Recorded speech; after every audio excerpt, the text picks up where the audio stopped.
Hi everyone. आज हम Golgi apparatus की स्टडी करेंगे। ओके, सो गोल्जी एपरेटस जो होता है वो मॉलिक्यूल्स या प्रोटीन्स जो होता है उनका ट्रांसपोर्ट करता है, और प्रोटीन्स जो होते हैं उनका पैकेजिंग मॉडिफिकेशन या सॉर्टिंग करता है। ओके, सो गोल्जी एपरेटस जो था वो कैमिलियो गोल्जी ने ऑब्जर्व किया था फर्स्ट टाइम। ओके, ये गोल्जी एपरेटस जो होता है ये एक रेटिकुलर स्ट्रक्चर होता है। रेटिकुलर स्ट्रक्चर का means branched network like. Okay, जैसे इस तरह से ये एक नेटवर्क हो गया। ओके, इससे कनेक्टेड, इस तरह से कनेक्टेड होता है ये। ऐसा नहीं कि पूरा एक मेम्ब्रेन हो गया, सिंगल मेम्ब्रेन, और उसने पूरा स्ट्रक्चर बना दिया, ऐसा नहीं। एक नेटवर्क टाइप का होता है कि डिफरेंट डिफरेंट पार्ट्स हैं उसके, वो मिलके एक स्ट्रक्चर बना रहे हैं, एक ऑर्गेनल बना रहे हैं। ओके, सो जो ये गोल्जी एपरेटस होता है ये प्रोकैरियोटिक सेल्स में नहीं होता है, प्रेजेंट नहीं होता है ये। ओके, बट यूकैरियोटिक सेल्स जो होते हैं उनमें गोल्जी एपरेटस प्रेजेंट होता है, बट कुछ एक्सेप्शंस के साथ। जैसे कि जो मैमल्स होते हैं उनके जो रेड ब्लड सेल्स होते हैं, आरबीसीज होते हैं, उनमें यूकैरियोटिक सेल्स नहीं होता है। और भी कुछ है, जैसे कि मैच्योर सीव ट्यूब्स होती हैं। ओके, प्लांट्स में मैच्योर सीव ट्यूब्स जो होती हैं उनमें भी गोल्जी एपरेटस नहीं होता। बट हार्डली 3 और 4 ऐसे यूकैरियोटिक सेल्स है जिनमें गोल्जी एपरेटस नहीं है, अदरवाइज सभी यूकैरियोटिक सेल्स में गोल्जी एपरेटस प्रेजेंट होता है। ओके, सो मेनली इसके 4 पार्ट्स होते हैं जो मिलके पूरा गोल्जी कॉम्प्लेक्स बनाते हैं। जैसे कि हमारा आता है सिस्टर्नी, फर्स्ट है cisternae, then second tubules, then third आता है वेसिकल्स, ओके, एंड फोर्थ आता है वैक्यूल्स। ओके, तो आप इस डायग्राम में देख सकते हैं ये सिस्टर्नी है। सिस्टर्नी क्या होता है? सिस्टर्नी फ्लैट होता है।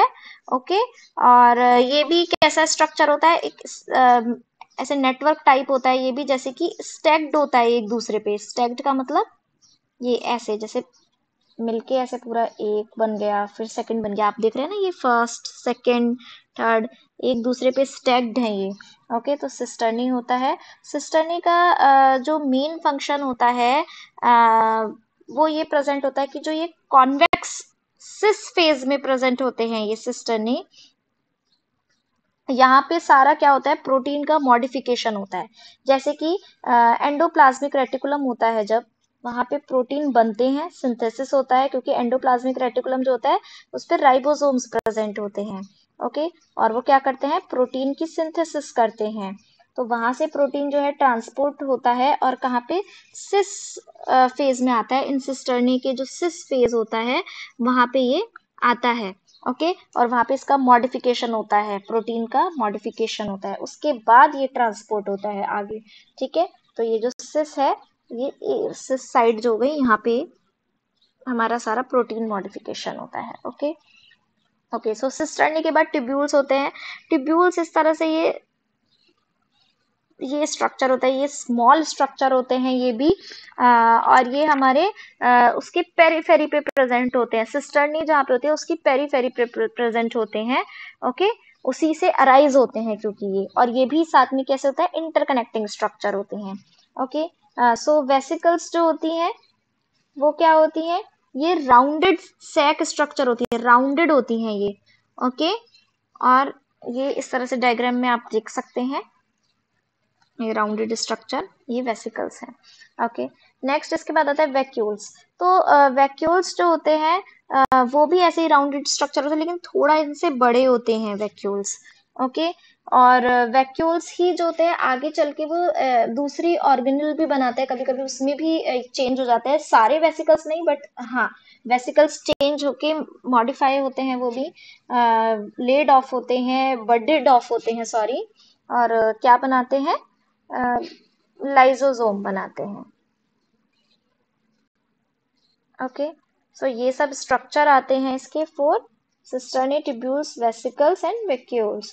ओके, सो मेन क्या होता है? जो हमारा गोल्जी एपरेटस का सिस साइड होती है वहां पे प्रोटीन्स जो होते हैं क्या होते हैं वो, मॉडिफिकेशन होता है उनका। मॉडिफिकेशन का मतलब क्या होता है कि जैसे कि प्रोटीन्स है तो उसमें सपोज शुगर चेन्स ऐड होनी है, या फिर उसका क्या होना है, फॉस्फोराइलेशन होना है। तो फॉस्फोराइलेशन में क्या होगा, जो प्रोटीन्स है उसके साथ ऐसे फॉस्फेट ग्रुप अटैच हो जाएगा और वो आगे जहाँ पे उसकी रिक्वायरमेंट होगी वहां पे जाएगा। तो इस तरह से डिफरेंट डिफरेंट मॉडिफिकेशन होता है प्रोटीन का। ठीक है, मॉडिफिकेशन होता है, पैकेजिंग भी होती है। पैकेजिंग जैसे कि पैकेजिंग में क्या होगा कि प्रोटीन है, अब वो प्रोटीन पूरा मॉडिफाई हो गया और उस वो पैक हो गया किसी वेसिकल में। ओके,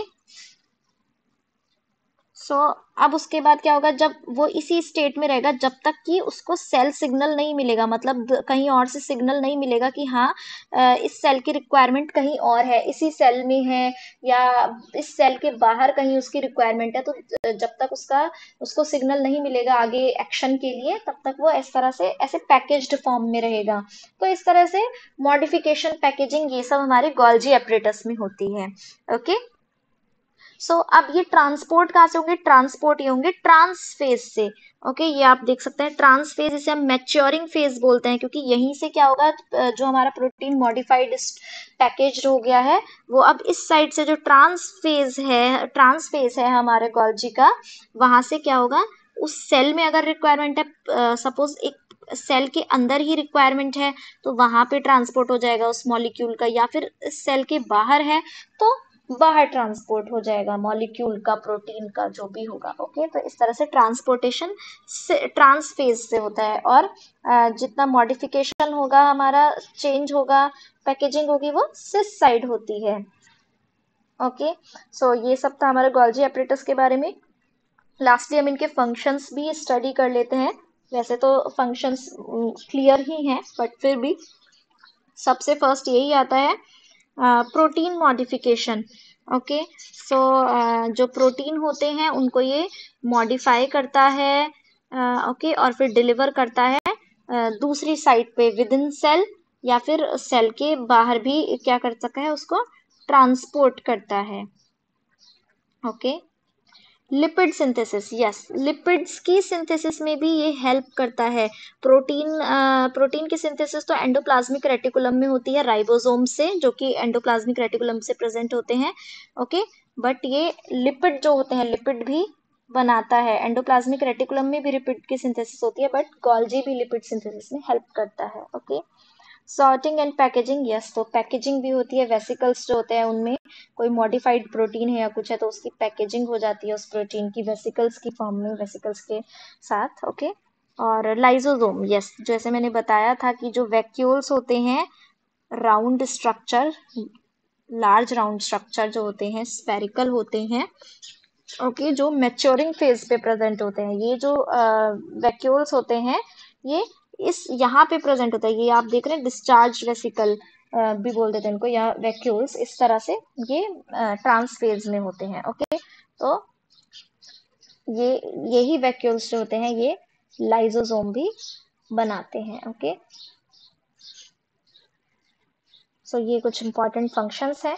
आई होप आपको गोल्जी एपरेटस अच्छे से समझ आया होगा। जितना भी मैंने अभी पढ़ाया है, जितना भी आप समझे हैं, उसके बेस पे एक क्वेश्चन मैं आपको आपकी स्क्रीन पे शो करती हूँ। ये रहा question.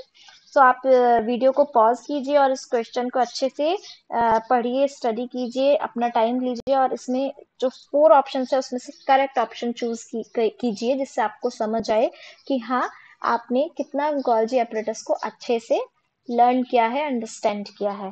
Okay, thanks for watching.